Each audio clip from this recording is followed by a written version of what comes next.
Hi అండి, నమస్తే. Welcome back to my Jaswik Vinnu world channel. అందరూ బాగున్నారా? నేనైతే చాలా బాగున్నాను. మీరు కూడా బాగుండాలని మనస్ఫూర్తిగా కోరుకుంటున్నాను. జవహర్లాల్ నెహ్రూ కొటేషన్స్ చూడండి ఎంత బాగున్నాయో. వినండి, చదువుతాను. మన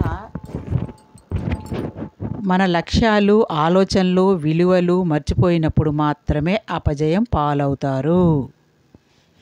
పిల్లలు సమాజానికి పునాదులు వంటివారు. దేశం భవిష్యత్తు వారిపైనే ఆధారపడి ఉంది.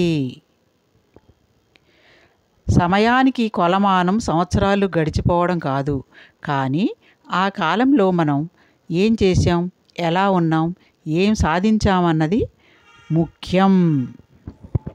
అంతే కదండి. మరి చాలా బాగా రాశారు, చక్కగా. చిన్నప్పుడు మంచి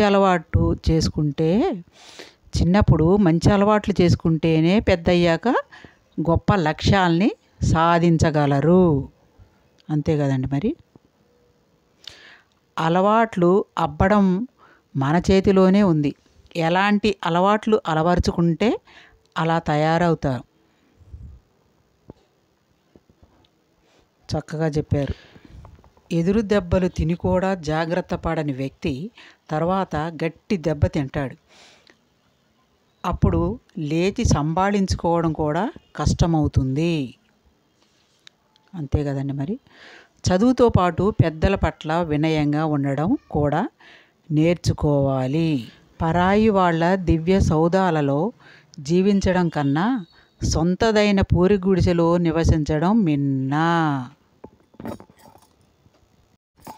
ఎలా ఉన్నాయండి కొటేషన్స్? జవహర్లాల్ నెహ్రూ గారి కొటేషన్స్ బాగున్నాయి కదా. బాయ్ అండి.